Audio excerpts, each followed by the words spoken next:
Fans, welcome into Benedictine University's football field for this IHSA Friday Night Lights matchup between the Benet Red Wings and the Moline Maroons, who will be doing the kickoff duties today. Ball sent off way across the far 10. This will be brought out by Luke Doyle across the middle of the field, across the 15-20, across the middle to the 30-yard line. So right away, the Red Wing offense will take over. Sam Corbett and Jerry Baldwin on tonight's broadcast. And Jerry, this is a Benet team that is 5-0 against Moline in the last 5 9-game seasons. Last year, 2023, was the ugly score, 38-7. Other than that, we've seen a lot of close scores. Back in 2021, it was 23-21, and the next year, 24-21 ball game. But last year, 38-7. The opening drive for Benet, 9 plays, 75 yards, and 7 points. Well, just like tonight, we'll have to see if they can get off to a strong start, whether it be on the ground or through the air, and see if they can build on what they did last year and take that momentum with them, and we'll see how it rolls out. The senior quarterback, who we talked about his arm during the pregame show, Ryan Kubacki, on the quarterback keep, had nowhere to go, immediately swarmed by this Moline D-line. Yeah, defense looks strong for Moline, real aggressive four-man front starting off the game, and they were able to get to Kubacki right off the bat there for, I believe, a small loss. The defensive line last week against Rockwood Summit, team based out of Missouri and coached by a Moline grad last week. Maroon defensive line, 2 sacks and 2 forced fumbles in that 41-40 overtime victory. This will be a jet sweep across the near side, getting up across the 30 and met at the 35. It's Martin Radkowski, the two-way player for Benet Academy, across the near side. Radkowski had a score last week against Hillcrest. That week 1 matchup, scoreless through 1 quarter. Benet up 21-13 at halftime, ended up coming away with a 35-13 victory. Brady Krekel with a really nice run there on the jet sweep, as you mentioned, picking up a number of yards, so putting Benet in a little more favorable position on this next down. 3rd and medium for the Red Wings. Tries the hard count, nobody jumps. Some confusion for the Red Wings on their opening drive. Kubacki drops back to pass. Pass incomplete. Intended for Declan Walsh. Well covered, not a lot of room there. Again, good pressure put on by the Moline defense, and that's going to force a 4th down. You know, one thing I'm noticing here, Sam, is the play clocks are not operating in the end zones, and it's a little bit tough to see exactly how they're managing the clock with regard to how much time is left on the play clock. Yeah, it looked like Kubacki almost turned back towards one of the officials. That's correct. Yeah, generally speaking, the ref will communicate to the quarterback how much time is left on the clock, and then he has to communicate that to his team. So it works, but it's tough from a fan perspective, and it's tough for our perspective broadcasting, right, Sam? Yeah, especially for this team, too. A lot of learning opportunities. That's a low punt will be handled by Kubacki. Across the far side, Kubacki has the 1st down, flips the field, and is into Maroon territory.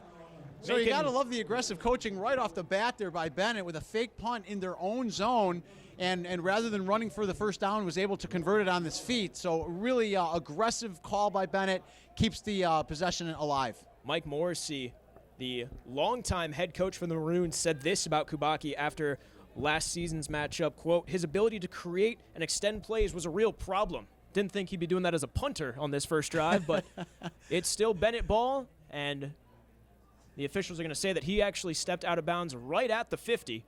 So not into Maroon territory just yet. It'll be 3 receivers on the near side for Kubacki. 1 receiver at his hip. Fakes the handoff, steps across, has a man inside Maroon territory, enough for the 1st down. He'll be brought down at the Maroon 35. That's one of his favorite weapons, Luke Doyle on the reception. I love the aggressive nature of the Benet head coach, Pat New, going forward on 4th down, faking the punt on 4th down, and then coming right out throwing. So picking up the momentum, continuing it on, picked up over what, a 16-yard gain on that play specifically. So, yeah, love the aggressive nature. They want to keep the ball. They want to pick up right where they left off last year with a big win. Benet last year 4-5, 1 game under the IHSA playoff qualifying record of 5-5. Kubacki leans in, steps up, has a man across the left side. Nearly another one-handed grab for Luke Wilds. He made the NCTV version of SportsCenter last week. with his one-handed grab against Hillcrest. Just out of the reach there. It was a good play, good protection by the offensive line, and Kubaki just missed him a little bit high and wide. So, yeah, he almost came down with another brilliant one-handed catch, but just a little bit out of the reach, and he'll get this one back. Wilds last week, the 48-yard reception with his right hand. That one just now with his left.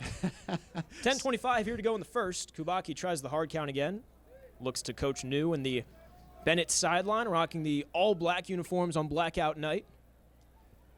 Maroon and white tops and fittingly maroon bottoms. Kubaki in shotgun, drops back.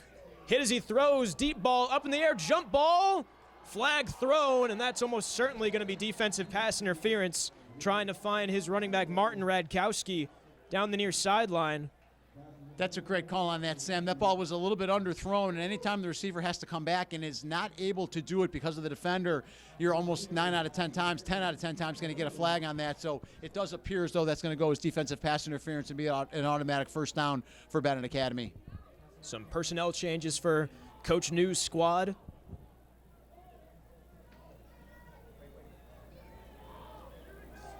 I really like the aggressive play calling taken off here by Benet. They are going through the air, putting it on the hands and the arm of Ryan Kubaki, who's having a really nice night already with some strong completions, and it really looks strong. Yeah, last week we already mentioned the 48-yard touchdown reception by Wilds. There was a 65-yard reception by Doyle last week. Some others going for 30-plus as well. Now, some of that, too, is yards after carry, and you have to thank your receivers. But when you have a quarterback who you can trust to air it out like that, that definitely expands the playbook. Well, absolutely. Put the ball in the hands of your receivers and let them take it from there. And that's why you want playmakers as receivers who can make that first guy miss and get you some extra yards on the ground. So, good call. After the penalty, new set of downs for the Red Wings, just barely in the red zone. From the far hash, here's Kubaki. Running back at his hip on the right side, dropping back to pass, has time to throw across the left side in double coverage. Receiver comes down with it and across the 10-yard line. The Red Wings getting closer and closer to pay dirt. That's a nice 7-yard gain, real strong catch, good quick pass. I like how fast he's getting the ball out of his hands. It's within a couple seconds, so the protection is holding up, and he's able to eye his receivers quickly, gets it out of his hands quickly, and it looks real good. The second effort, the mark at a gain of 9, 2nd and 1. Just under 10 minutes to go here in this first quarter action on Friday Night Lights. Beautiful backdrop we got here in Lisle. This is amazing, and like you said, it's blackout night here at Benet, so the fans are all dressed in black. Really great atmosphere. High snap for Kubaki. Kicks it across the right side, trying to get beyond the numbers. Stiff arms one man, gets inside the 5, but can't find the goal line just yet. He'll be knocked out of bounds. That's a good pickup there with every receiver covered, made a decision quickly, took off on his feet, and was able to make a couple men miss and pick up another first down. They'll be first and goal now. Coach New sending in some heavier personnel. Joe Rohde, defensive end / offensive tackle. 6'4", 225 frame. Maybe we see a William the Fridge Perry action. That is a big lineman right there. So, yeah, going to offer some protection for Kubaki in the running game. Rohde, a Butler commit, one of several Division I commits on this roster. This would be a handoff to the running back, Radkowski. Makes a man miss, dives for the end zone, and it's an early 6-0 lead for the Red Wings. Radkowski got his knees clipped, fully extends the arm, and the football breaks the plane. Good execution, good blocking, like you said, and they're going for 6. So well done, amazing first drive. Again, I love the aggressiveness by Coach Pat New on the 4th down and the fake punt. Keeps the drive alive. They start to come out throwing and build some momentum, and just inside of 6 minutes, they already have a 6-0 lead and looking to add on. Yeah, we don't necessarily know if that was a designed fake punt or if that was Kubaki saying, I'm an athlete and I got the football, let me make something happen. Yeah, you really never know, right? But it ended up working out for the best. So let's see how this extra point goes. He was hitting these with no problem in pregame, and he hits that one clean. Bennett's kicker, Daniel Flores, double duty. He's also one of the main linebackers, so he'll get ready with his 10 teammates for the defensive unit for the Red Wings. I say main defender. A lot of these schools, they have guys playing both sides of the ball, but Sibley last week on defense, leading tackler with 7 on the day and an interception as well.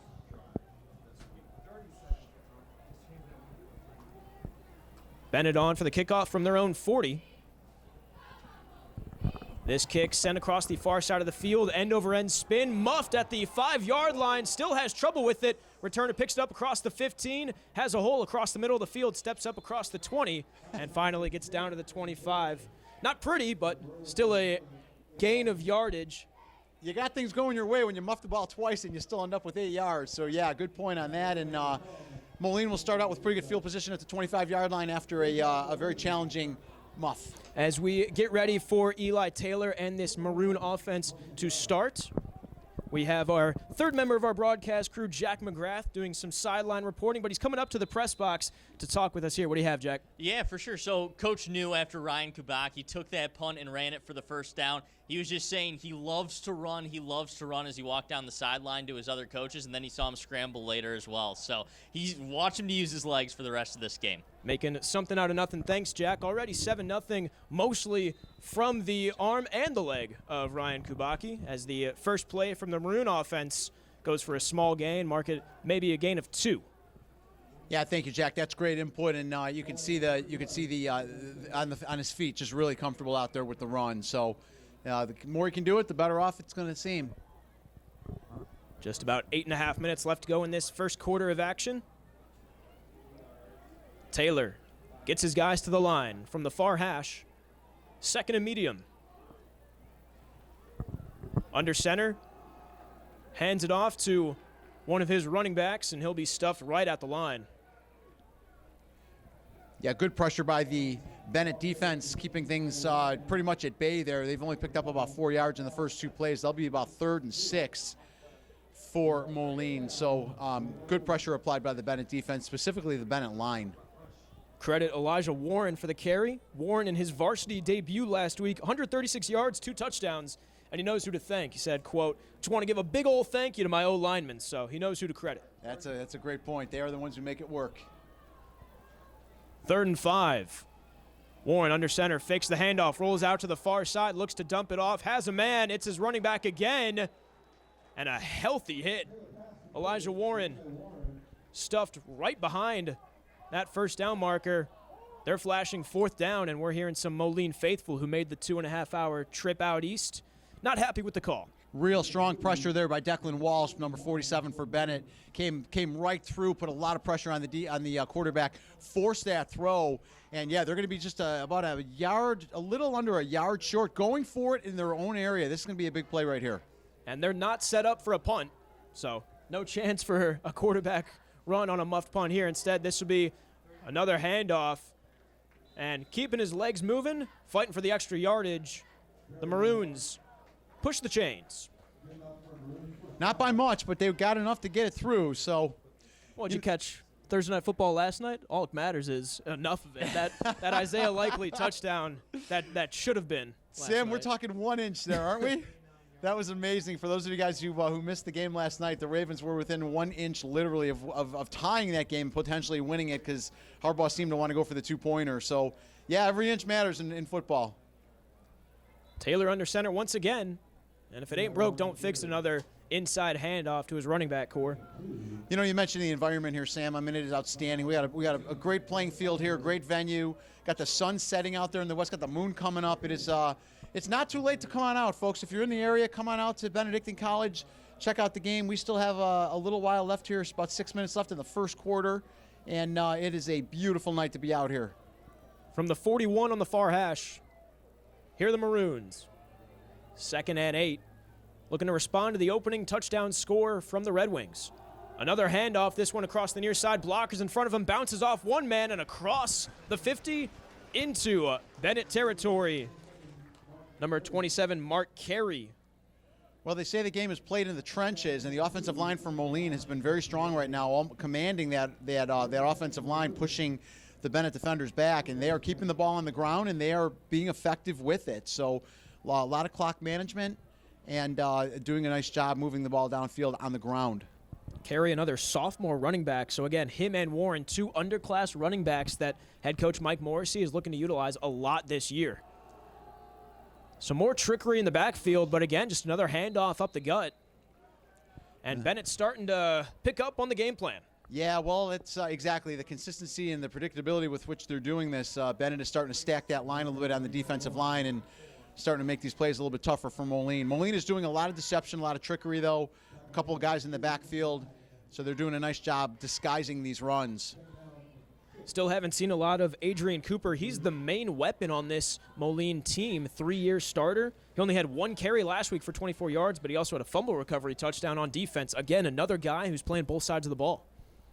Yeah, some good athletes on Moline. Says a lot about their future, looking pretty bright. 2nd and 7, Fredrickson in motion. Another handoff, barreling his way through across the 40 and marching down to about the 38-yard line.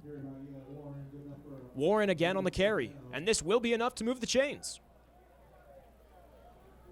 Yeah, just ball control and, again, working that offensive line. Moline is riding that so far and getting chunk plays on the ground. Head coach Mike Morrissey said that speed was something that they found detrimental last year in 2023. And, well, the defensive side, obviously you don't want to see an opening score, but it looks like the offense certainly making those off-season workouts pay. Absolutely. He said that a lot of form running, short burst, and time 10s, the ability to accelerate from a starting position of nothing.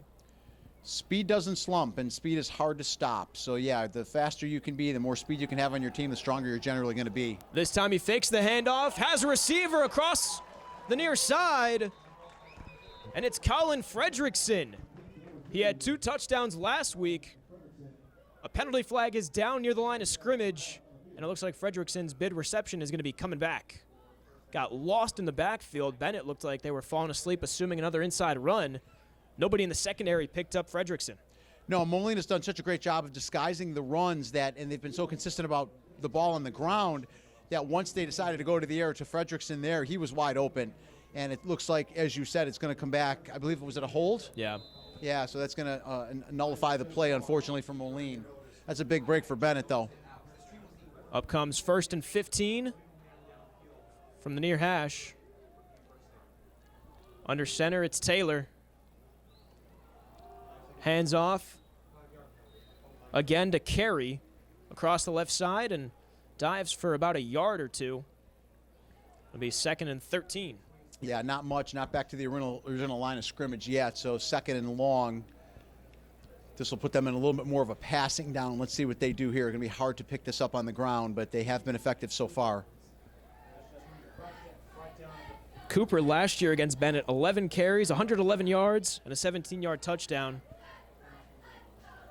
But it's been mostly the sophomores so far today.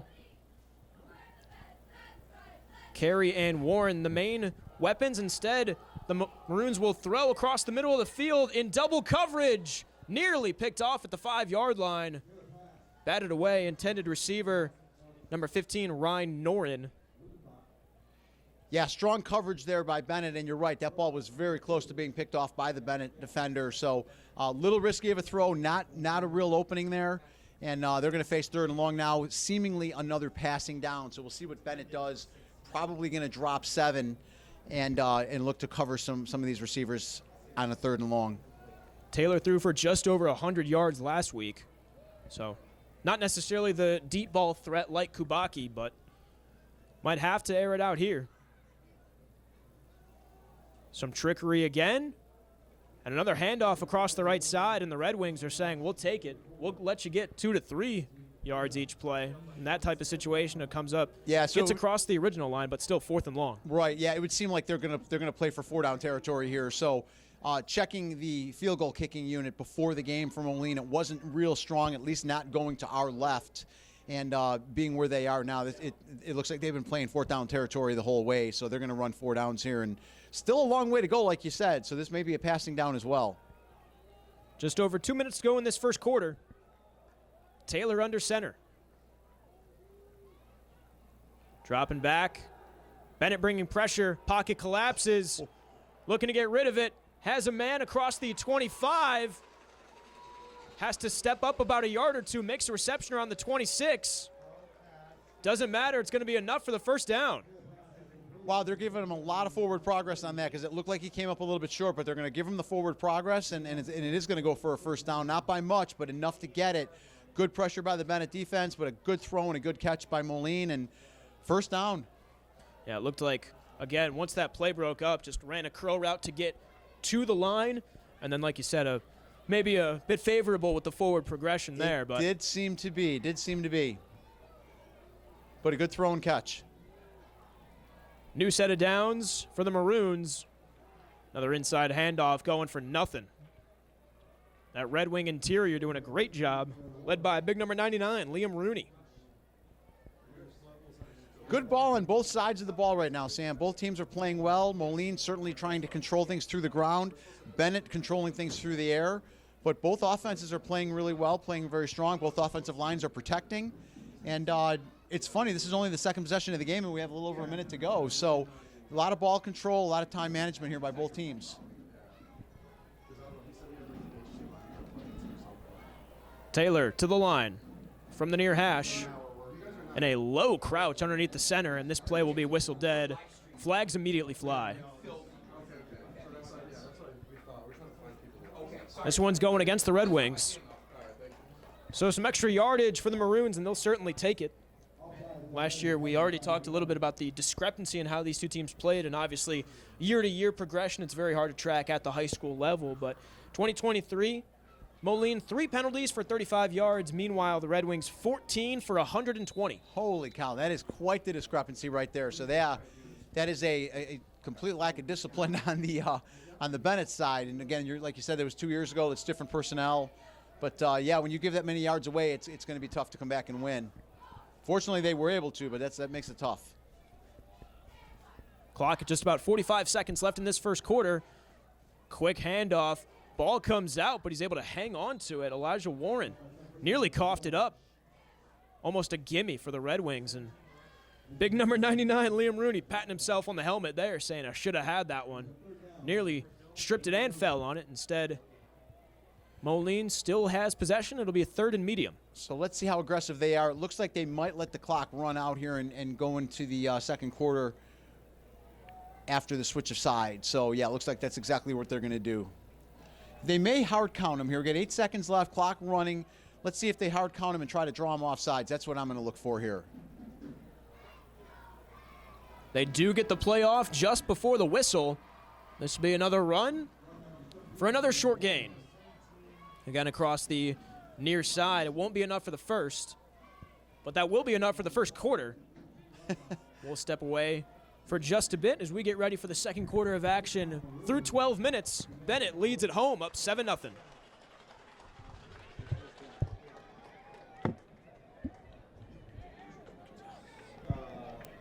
No, everybody just kind of stay silent while we try to figure this out, because we may need to get some audio checks.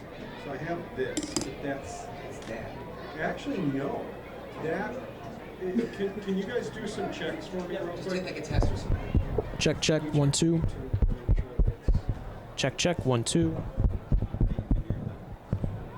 Oh, we'll cue you guys to check.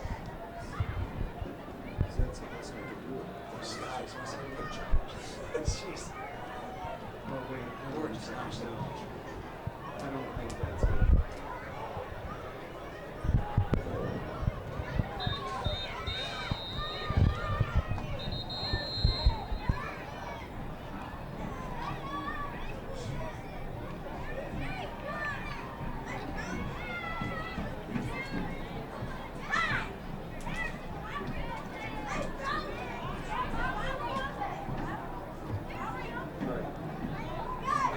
Hold on 1 second. Well, no, I just want to check one thing here. So, audio. Okay, do me a favor, just count to 3 each of you. 1, 2, 3, 1, 2, 3. 1, 2, 3, 1, 2, 3. Okay, so our audio is good in the camera. So it's something between the camera and here then. Because I heard just fine. So we're just getting a dry run. What's that? We're just getting a dry run. Yeah. This is in. Are we on the air or no? Doesn't sound like it.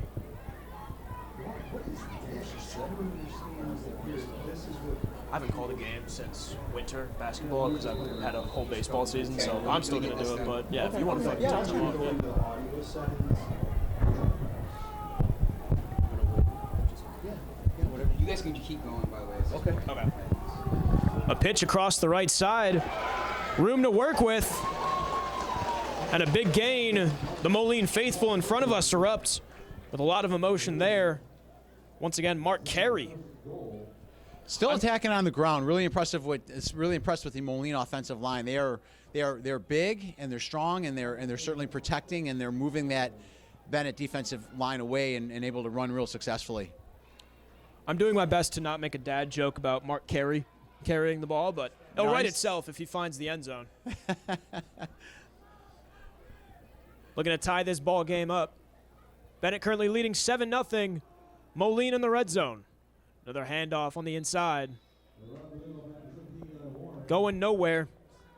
Short gain, if that.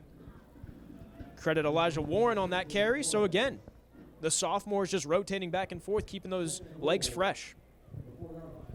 It's impressive when you can have a sophomore playing at this level and playing as much and making as much of an impact as he is. He's got a bright future and someone to certainly keep your eye on. So always nice to hear.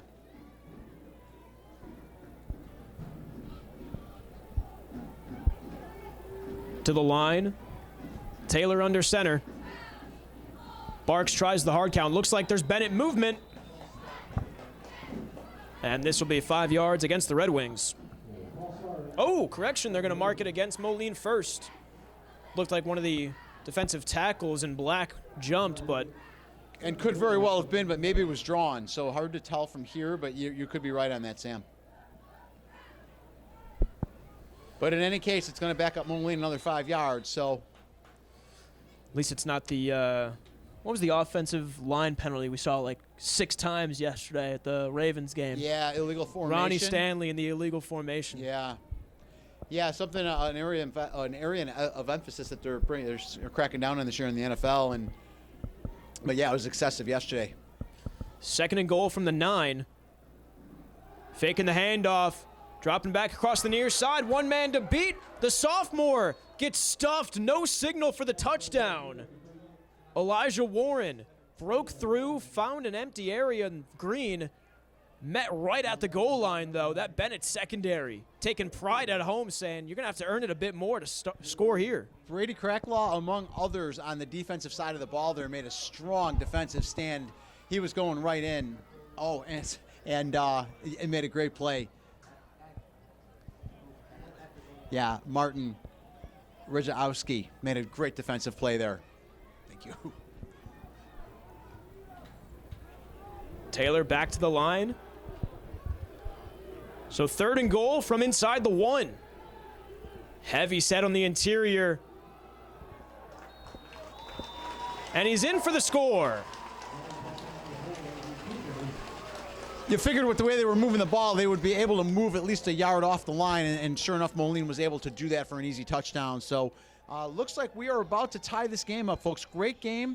Both teams are on their first possession, believe it or not. We only had 2 possessions in the first quarter, and this is the continuation of Moline's heading into the second quarter. Been waiting to call his name. We were praising the sophomore so highly. It's the senior Adrian Cooper in for the 1-yard score. Kicking will be Nolan Ducey. We'll talk a bit more about his storyline last week. He drills that one, so he's clearly a lot more confident last week. First off, what a phenomenal game, right? 41-40 overtime victory. They were up 34-21 with 3 minutes left. Rockwood Summit out of Missouri, they scored 2 touchdowns, tied the game at 32 seconds. Moline blocks the extra point, game goes to overtime. Now, immediately Summit scores a touchdown, but they miss the extra point. Colin Fredrickson gets that game-tying touchdown, and then Nolan Ducey, as timid as ever, the underclassman who missed 2 extra points earlier in the game, steps up and drills the game winner. That's an instant classic right there, Sam. That is a great ball game. It's a great way to get started, too, because it really gets the butterflies and the cobwebs out right off the bat. So if you can get into a game like that, go into overtime, that's what you're looking for as a first game, because it really sets you up for the rest of the year. And when you come out a winner on that, you take that momentum into your next game. And that's what Moline's done tonight. They've come out, they look really strong. Benet does as well. But we're a tie game right now, and nice to see the extra point go through for Moline. And I'm sure there were a number of reps during the week for Nolan Ducey to get that to get those kicks down. So he's put that one right through the uprights with plenty of distance, and we're 7-7. And head coach Mike Morrissey admitted to the media in the week, or in the practices leading up to this game, that he was contemplating if Nolan Ducey should go for the kicker, if they should go for 2 in that overtime matchup. But he trusts his guy, and Ducey delivers. Yeah, that's awesome. Sometimes just the fact that you believe in someone gets them to do things that they may not ordinarily be able to do. So very cool. This return will be fielded at the 10 across the near side, across the 20, stepping up to about the 25, fighting for the 30, but he's going to be stuffed by a wall of Moline Maroons. Mark Carey on the tackle on that top, so all three phases of the game, offense, defense, and special teams. Yeah, they're all going to play a role tonight. So, again, right now, both teams driving the ball really well. 9:27 left second quarter, and this is Bennett's second possession. So they'll start from the 29 on the near hash. Get to see more of Ryan Kubacki. And they have certainly been attacking through the air, so been good protection from the offensive line for Kubacki. He's been accurate with his passes, and we'll see if they can continue on this drive here. Two receivers out wide each way for the senior. Sends a man in motion. That's Radgowski from right to left. High snap rolling out to the left side. Pocket collapses immediately, and Kubacki's going to be driven all the way back to the 16. Two different Moline defenders making the stop there.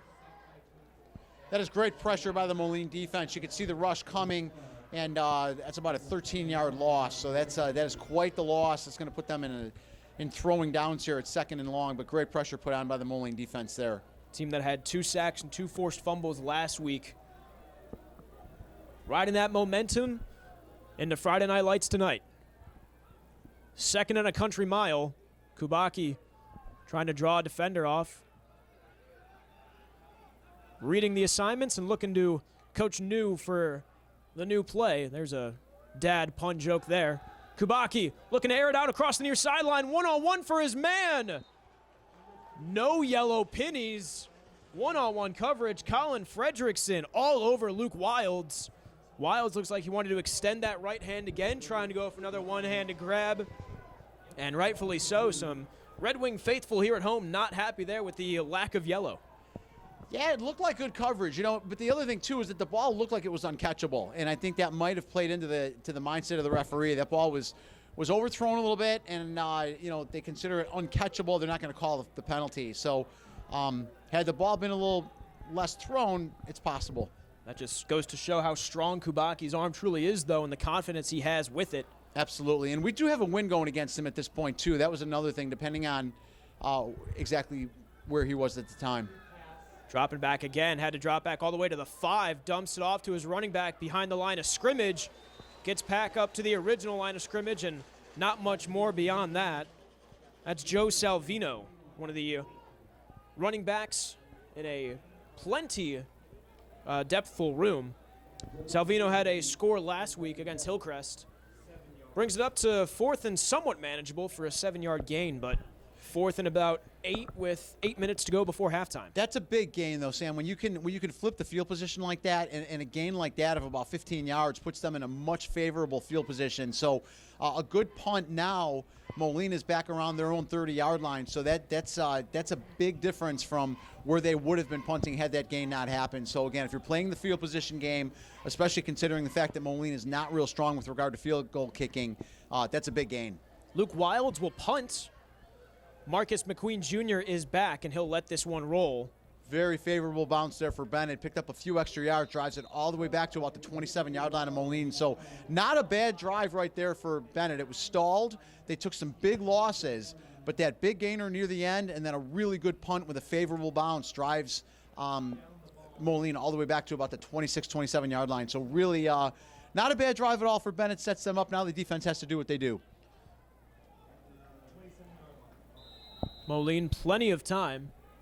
7.5 minutes to go. Both teams full complements of timeout, so we'll watch the clock management here as we come in, and we'll, like you said, about 7.5 minutes left in the first half. Benet rushing 6, quick dump off behind the line, stiff arms one man and bounces off of another. Able to fall forward as well. That's Jack Sibley on the reception. That's something that not a lot of guys, especially at the high school level, learn when they get hit. Sometimes they'll fall back, lose an extra yard or two, the ability to dive forward when you're being tackled, brought to the ground. Fighting for every extra yard possible. Absolutely, and every yard does matter. Every foot matters, like you said. Every inch matters.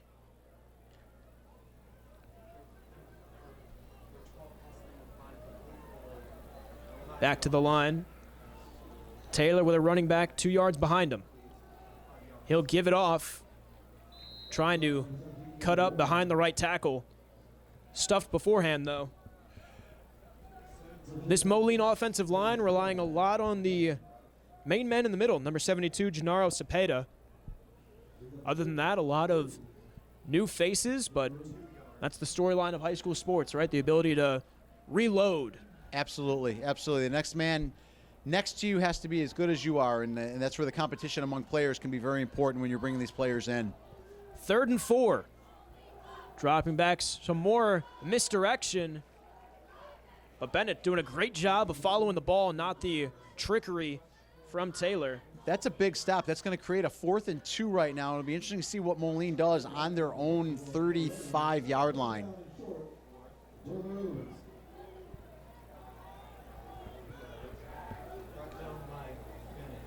With the offensive line playing the way they are, you wonder if they're tempted to go for it here, and it looks like they may be setting up to do that. It's 4th down, right? Yeah, 4th and 2. Yeah. I was blocked by the blocked to the scoreboard there, but yeah, this is a big 4th down play. This is a big stop for Benet right here. Let's see if they actually go for it, if they just look to draw him. Benet flooding the box, and Moline going to see how the Red Wings set up and then call the first time out of the ball game. Clock stops at 5:28 to go before halftime. I like the effort on Moline there to go to the line and make a couple of calls to try to see if they could draw Benet. I mean, one move on Benet on the defense is going to get them an automatic first down. So I like the mindset there. I'll be curious to see what they do here after a timeout, whether they still choose to go for it on a 4th and 2 or they play it a little bit more conservative and punt this ball away. And this is a very tough Benet defense. We've talked about the big names, Liam Rooney, who was all-conference last year, Rhodey, a Butler commit, Walsh committed to St. Thomas, Flores and Redkowski as well, that linebacker, running back duo of just being an athlete on the football field. And then the junior defensive back, Jack Getz as well, who it's always a good thing when we don't call his name because that means he's got his guy covered so easily. It's a great point, absolutely. Looking for them to stuff the line here, so we'll see how many players they put up on the line. Let's see what decision Moline comes up with here. Before the timeout, number 44 on Benet, that's Dean Mia, one of the linebackers, looked ready to jump the line. So we see if Benet will change their setup as well at all, as Mia now. What do you think of the call, Sam? It looks like they're going to punt the ball. What do you think? Yeah. I feel like you have to get it away. I mean, yeah, I like it. I think it's a good call at this point with the way Bennett's moving the ball. To not get it on your own 37 or 32, it could be really risky. So, and a very friendly roll as well. Martin Radkowski wanted nothing to do with it. And I think that was a really smart, you mentioned already, really smart, just being able to gauge and see how the Red Wings are going to set themselves up. And like you said, we're still early enough into this ball game.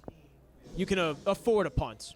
Yeah, some good coaching, some good decisions on both teams. I like the Benet punt at the last drive, and I like the Moline punt here. It just flips the field position. And now you've got Benet backed up on their own 25. They've got to go a full 75 yards down the field. And we know the Moline defense is pretty strong. So, again, I like the call there. And both teams are starting to play, make some good decisions and play this thing pretty close to the cuff. Well, and we've seen Moline's ability on Bennett's last drive to penetrate the line of scrimmage, get through that offensive line, and give a lot of pressure to Kubacki, who frankly didn't see a lot of pressure from Hillcrest last week. Right. An immediate dump off and some miscommunication between him and Radkowski, thrown behind the running back. Up comes 2nd and 10. It's definitely getting reported to you.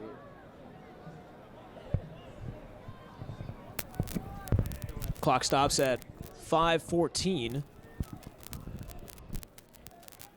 3 receivers on the near side for Kubacki. He's set up on the far hash and shotgun. Tries the hard count.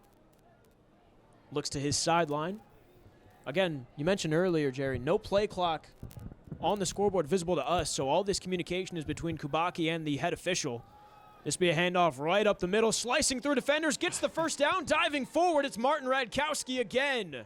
Well, that's a great hole opened up by the offensive line. That's a big pickup of about 15 yards for a first down for Benet, up to about the 35. So, yeah, I like the play call, like the aggressiveness, and a real good run.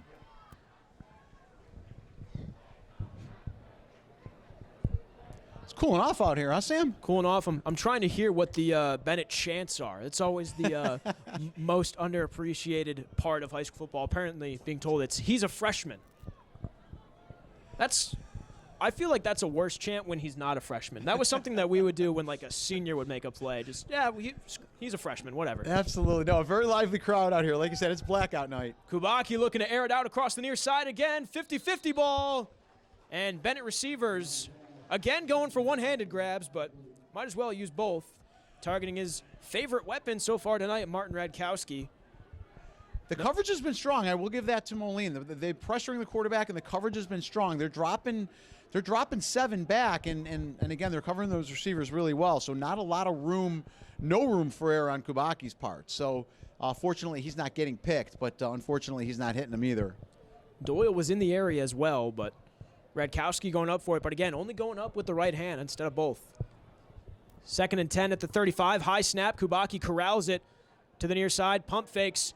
Being tracked down and has to throw this towards the sideline. 3 different Maroon defenders in on the quarterback hurry there. Mason Golden and Drew Phelps, the first 2 guys there. That's a good throwaway. Again, good job by Kubaki there. He was back about 8 yards behind the line of scrimmage, and you don't want to take a sack there. So good read, threw the ball away. Again, no intentional grounding because he was out of the pocket and he was able to get the ball over the line of scrimmage. So no intentional grounding, just a good throwaway. Sets up a 3rd and about 10, which is very manageable. I thought that was a cowbell. It looks like these shakers are chocolate milk jugs with what sounds like rocks in them. Kubaki, 3rd and 10. Overthrown for one of his favorite weapons, Luke Wilds. And again, only going up with the right hand. Yeah, one of the few overthrows we've seen tonight from Kubaki, but he missed that one. He had his receiver open right at the first down marker, and unfortunately just missed him high. So he would like to have that one back, but he'll get another shot, and they were able to flip the field pretty well. This will set up a 4th and 10. I'm expecting a punt here. And again, if you can punt this one the way you did last time, it'll set up their defense pretty well. Down to about 4 1/4 here to go in the first half. So a little shorter on the possessions now. Kubaki runs with a knuckleball. And this one nearly dropped. Well, nearly turned over, I should say. It was dropped by Marcus McQueen. Instead of that end-over-end spin we saw earlier, knuckleball punt. You know, it's funny, Sam. I think he felt the pressure of the Benet players coming at him. There was a delay on the kick, and I like sometimes when these punters go sideways and they wait as long as they can to punt it because it gives their players more time to get down the field, and that's exactly what we saw there. So I think feeling that pressure of the Benet players coming at him, I think is what caused him to fumble that ball away. And fortunately for him, he was able to recover it, but for absolutely no gain. So they're going to be 1st down and 10 at their own 35. 4:17 to go before halftime. We've got our next report with Jack McGrath coming up right after this play. This will be a handoff to the right side. The Maroons trying to pick up across the line of scrimmage. This ball is out. The Benet Red Wings have it, and it's going to be brought back into the end zone. Flags are down and whistles are down as well, but at least one official is signaling a touchdown. So we're going to have to make some sense out of this, Sam, and we're going to need just a second to be able to do that. But, yeah, Benet for the moment is celebrating a touchdown. The referees are not heading down there, so let's see exactly what happened. The ball carrier may have been down, but they are ruling it a touchdown.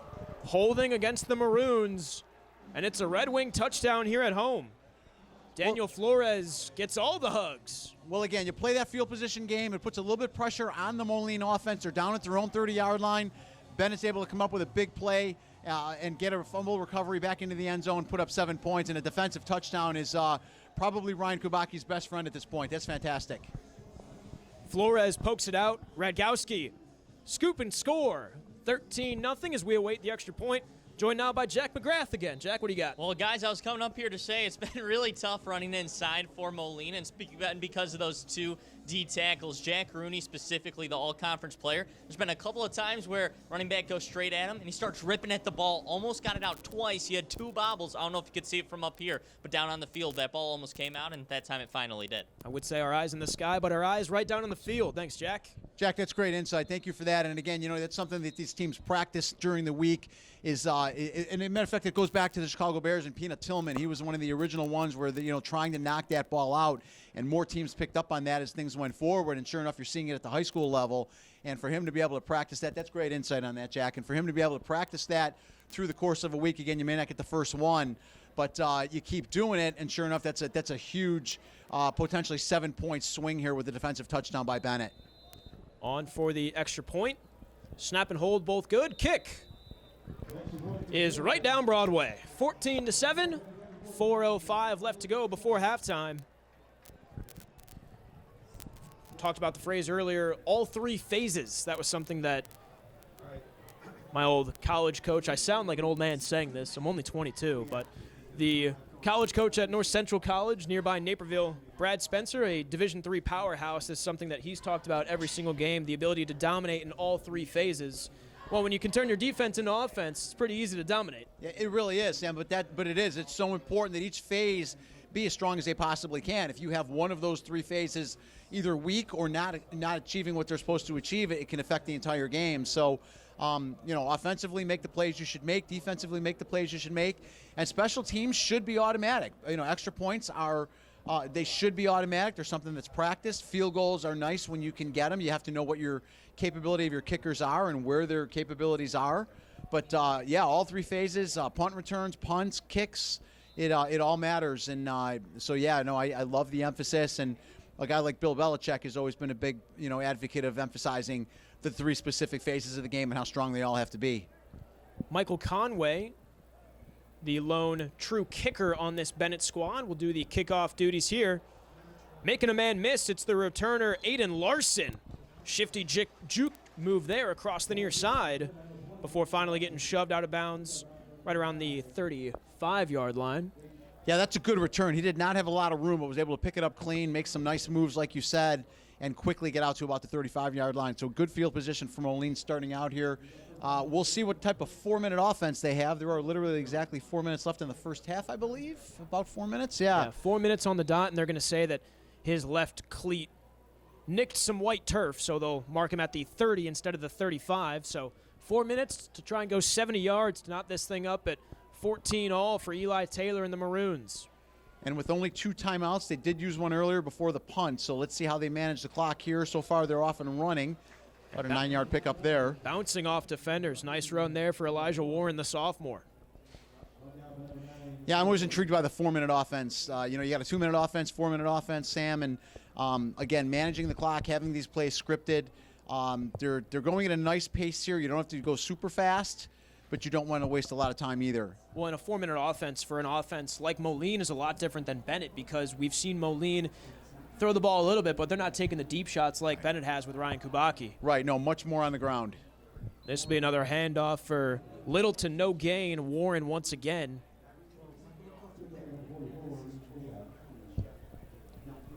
Looks to be enough for the first down. Chains were hesitant to move, but they finally shift down 10 yards. They listened to you, Sam. They heard you up here, and they moved them down, so it is going to be a 1st and 10 for Moline. Working some college broadcasts, you get a lot of college sports teams working the crew chain to help out the school, and it's just a random basketball player who just showed up 20 minutes before the game. Like, should I move yet? I don't know. That's funny, yeah. New set of downs at about the Moline 41. This will be an inside handoff once again. Keeping the legs churning. It's Mark Carey, the sophomore, and his offensive linemen get behind him for an extra yard or two. Now, one of the things here at the high school level is that you'll see on a first down, the clock will stop while the chains are moving. So you don't see that at the pro level, but at the high school level and at the college level, while the chains are moving, the clock does stop. So we're 2:37 on the dot at the moment. That clock should start once the referee blows the whistle, which has not happened yet. Should happen any moment. All right, he's winding it now, so it just started now. So a nice little break for Moline while those chains are moving. Down to about 2:30 here, still 2 timeouts to go. About 43 yards to go into the end zone. Again, a rush. This time, Mark Carey trying to kick it out beyond the tackles. Yeah, they're doing a good job of containing, though. Yeah, they're keeping the ball on the ground. I'd like to see a little bit more urgency on the Moline offense here. You'd like to see a couple of plays called simultaneously so you can go no huddle. But they are certainly taking their time. They're down to 2 minutes here. Still 2 timeouts, about 45 yards to go, first down. We saw 2 possessions last about a quarter and a half. We did. Both these teams very comfortable holding on to the ball. They are, but they're going to run out of time at some point if they keep it up like that. Looking to throw, nearly batted down. He's got the first down inside the 30. Makes a man miss across the 25, diving forward to the 22. Who else but Warren? Elijah Warren finds himself open, and a shifty move shifts the chains, stops the clock for a little bit, and gives some momentum to the Maroon offense. It's a real nice play. You had everybody going to your left and then rolled out, went back to your right, threw the ball, and picked up a number of yards. So really nice play design by the Moline offensive coordinator and head coach. Just under 90 seconds to go before halftime. Taylor under center. A handoff across the left side, tripped up from behind. Carey gets brought down by his ankles. Pressure from big number 99, Liam Rooney, once again. So we're at about 1:05 to go here. We'll see they still have their 2 timeouts. They're making some substitutions. Not a lot of urgency here. But they're at the 23-yard line, so still plenty of room. They still have plenty of time. Still 2 timeouts in their pocket. On that play, though, you saw both Rooney along with Walsh give pressure to the inside. Could see Moline look for something other than an inside run. Whole bunch of misdirection there. A handoff across the right side to Fredrickson, who is actually in front of his lead blocker.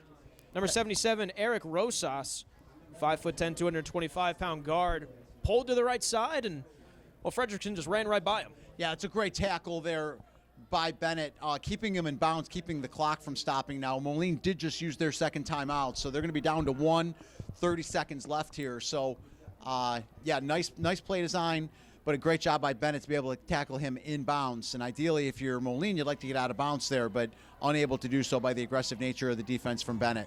Moline will receive the second half kickoff.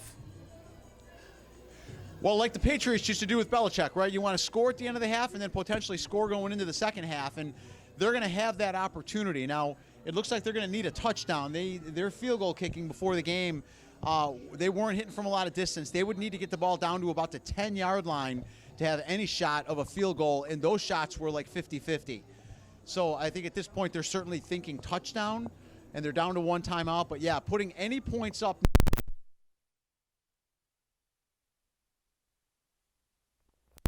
eventually go down and score again is certainly got to be on their minds. But first things first, they're going to try to get some points right here. 3rd and 10 on the far hash from the 21. Dropping back to pass. Taylor hit as he throws, taking a shot to the end zone. Jump ball! Coming down with it, and it's finally signaled a touchdown.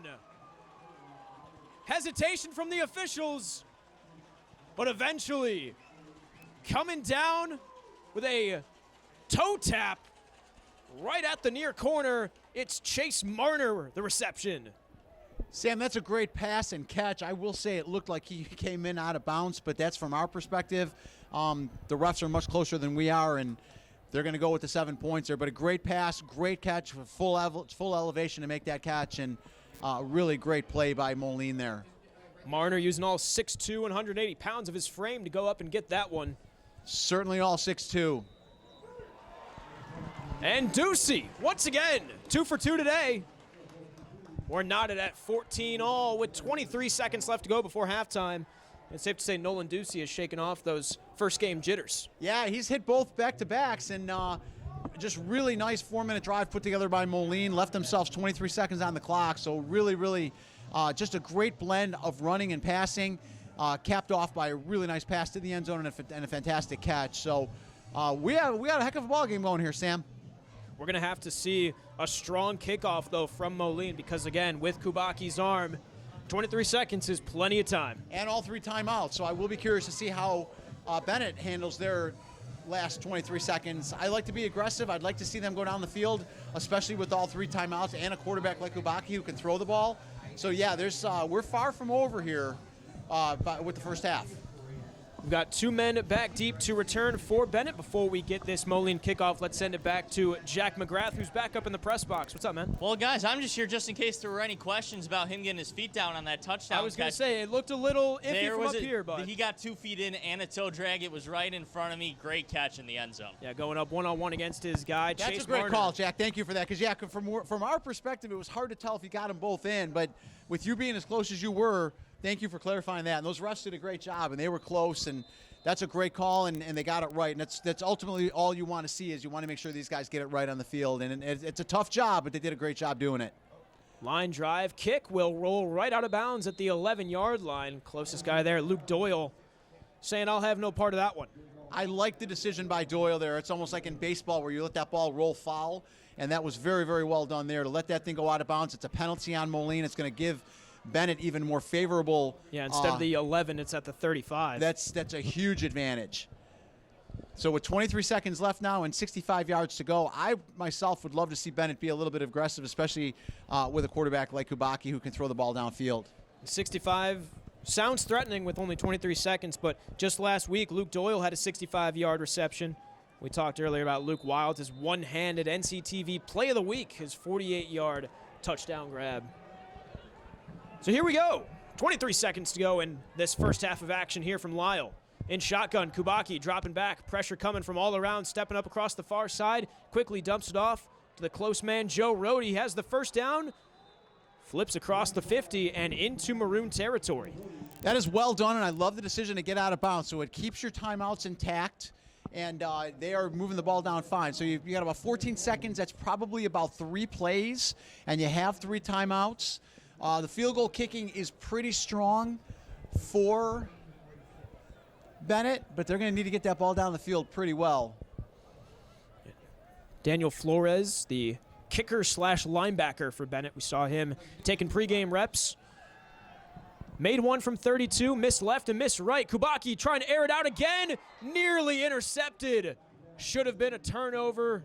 The Maroon defender can't hang on, in and out of the hands of Jack Sibley, who had an interception last week along with a team-high 7 tackles against Rockwood Summit. He was in the right place at the right time, and you're absolutely right. That very well should have been an interception, and that would have ended the half for Benet. They're going to get one more shot, it would seem here. About 8 seconds left. I'd take a shot down the field, even somewhere in the middle of the field, and get that timeout called quickly. You may get a shot at the end zone. From the far hash, Kubaki looks to his sideline, and a whistle is down. Penalty flags fly right near the ball. Going to be a false start against Benet, so back it up 5.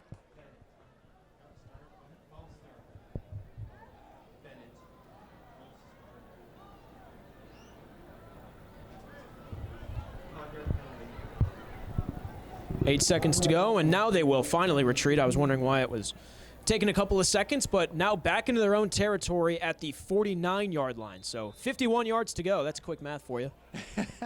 That's quick, Sam. That's a great job right there. From the far hash, in shotgun, Kubaki dropping back. Moline sending pressure, has a man, shooting for the sideline. It's Wilds. Gets out of bounds in Moline territory right around the 45. Well, at this point, you got 1 second left on the clock. I would like to see them throw the ball. As you mentioned, Kubaki's got a strong arm. Let's throw that ball into the end zone.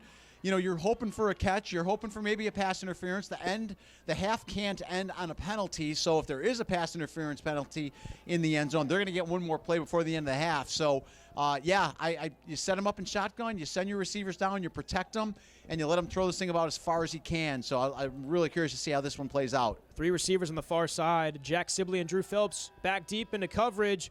Kubaki escapes pressure, steps up into the pocket, surveys the defense, steps up, throws, ball batted up in the air, diving for it, and it'll finally land incomplete, nearly coming away with an interception, Drew Phelps, at the end of the half. Instead, it falls harmlessly incomplete, and that will do it for the first 24 minutes of action here at this beautiful Friday night between Benet and Moline, tied at 14. We're seeing a great one, Sam. This is a lot of fun to be a part of. These teams look very balanced. Both teams are playing really well. They're being well coached. And we are tied at halftime. I'm super excited for the second half. This is going to be a great finish to 2 really strong teams tonight. Moline still looking for their first victory against the Red Wings, currently 0-5. Still got one whole half of football left from Lyle.